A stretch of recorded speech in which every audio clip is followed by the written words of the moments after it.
안녕하세요, 가치남입니다. 다들 좋은 주말 보내고 계신가요? 오늘은 여러분들이 조금 보던 화면하고 많이 다르지 않나요? 요즘에 날씨도 많이 풀렸고 또 그동안 여행도 많이 못 가다 보니까 조금은 힐링하자는 측면에서 제가 2년 전에 프랑스하고 스위스를 다녀왔는데 그때 당시 찍은 사진으로 한번 시작을 해봤습니다. 그리고 제가 영상을 편집하다 보면 촬영보다 편집이 훨씬 시간이 많이 걸리거든요. 보통 촬영은 약 40분에서 50분 이 정도 걸리고 또 편집이 2시간 이상 걸리다 보니까 조금은 힘이 들 때가 있더라고요. 그래서 많이 생각을 해봤는데 편집에서 조금 힘을 빼고 또 여러분들에게 너무 주식 이야기만 할 것이 아니라 조금 다른 면들도 같이 이야기해보는 것이 낫지 않을까 이렇게 생각을 해봤습니다. 그래서 여행 영상으로 처음에 시작을 해봤고요. 몇 개 사진을 보여드릴게요. 여긴 다들 아시죠? 제가 에펠탑에 갔을 때 그때 찍은 사진이고요. 또 오른쪽에는 스위스 베른이라는 도시예요. 워낙 경치가 좋다 보니까 적당히 찍어도 사진이 정말 잘 나오더라고요. 자, 그리고 두 번째는 여기도 프랑스인데 혹시 화가 중에 모네라고 아시나요? 그분께서 살던 곳이고 또 주변에 있는 사진을 찍은 거거든요. 근데 제가 사진을 몇 개 찾아보니까 대부분이 가로보다 세로가 길더라고요. 그래서 화면에 하나 꽉 차게 이렇게 보여드리는 게 좋을 것 같은데 그렇지 못해서 2개를 준비했습니다. 자, 그리고 여기는 스위스 알프스 근처거든요. 좌측에는 유럽에서 가장 높은 융프라우, 여길 기차 타고 가면서 찍은 사진이고요. 높이가 해발 4,000m가 조금 넘었습니다. 다시 보니까 또 가고 싶네요. 자, 그리고 제가 마지막 사진 하나 보여드릴게요. 이것도 마찬가지로 프랑스 루브르 박물관을 갔을 때 제가 모나리자 사진을 찍었는데 우리가 항상 TV에서 보던 화면 많이들 이렇게 보시잖아요. 물론 이것보다 더 확대하고 근접한 사진을 볼 텐데 실제로 모나리자 사진을 찍기가 굉장히 힘들거든요.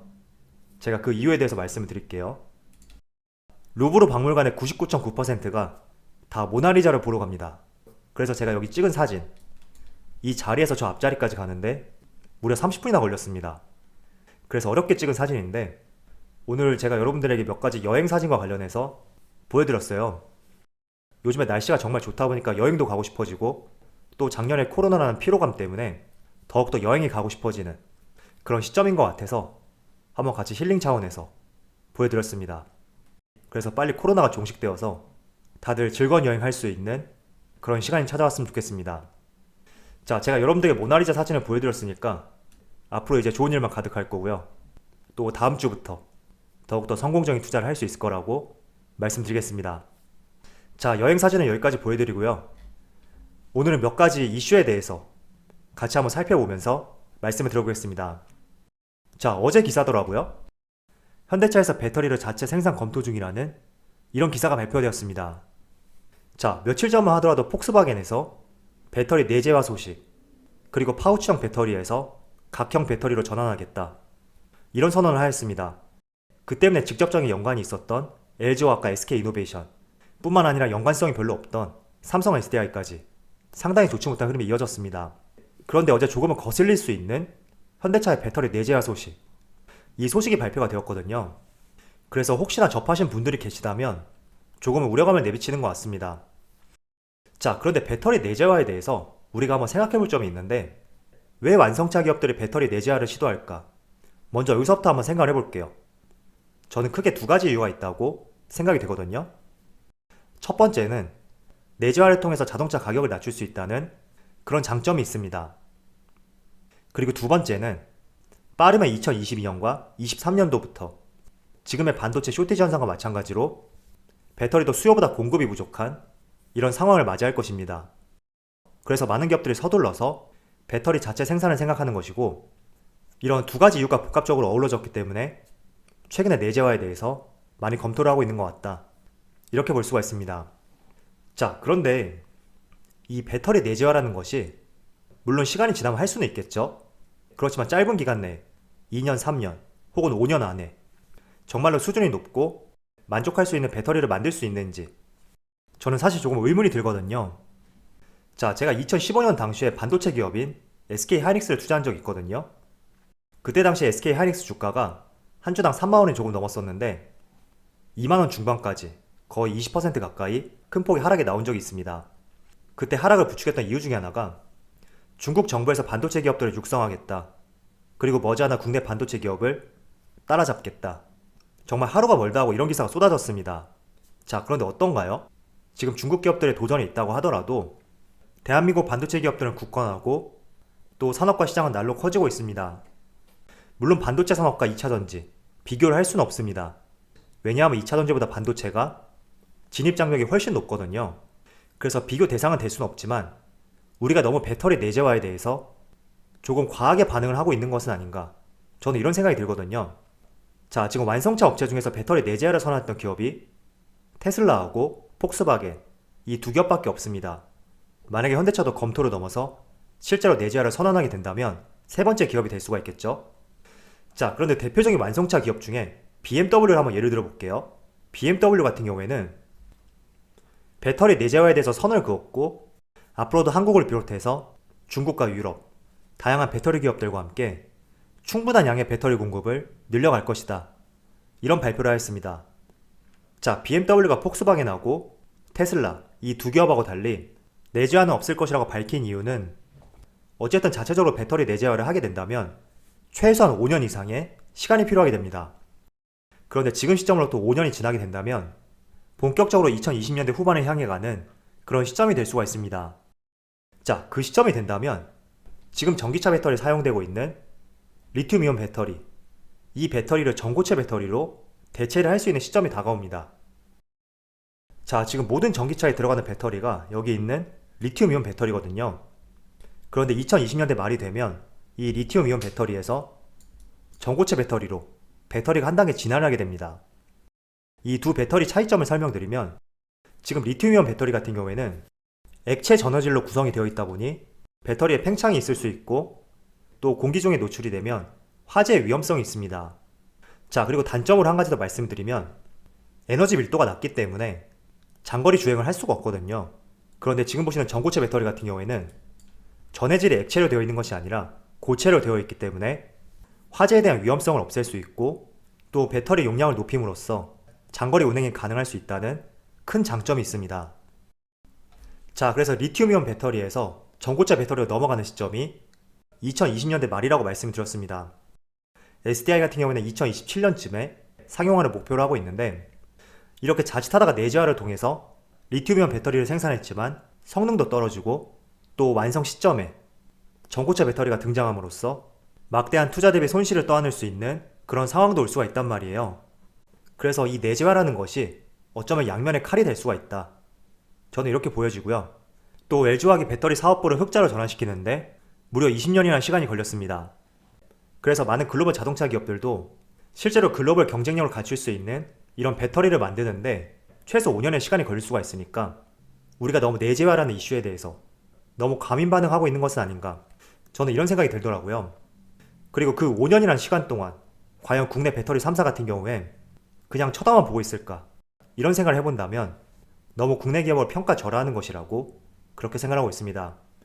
분명히 국내 기업들도 자구책을 내놓을 것이고 또 삼성전자와 TSMC처럼 다른 기업들보다 한 단계 진화된 기술력, 미세 공정을 통해서 한두 발 더 앞서 나가고 있듯이 마찬가지로 국내 기업 배터리 3사도 지금 기술력 측면에서 폭스바겐이 따라올 수가 없거든요.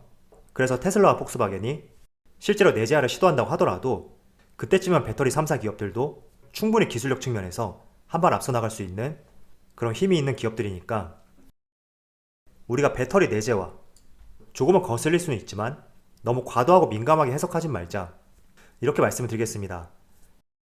자, 그렇지만 제가 이렇게 말씀을 드렸지만 그래도 많은 투자자들의 투자 심리 위축, 이 점은 지속적으로 이어질 수가 있거든요.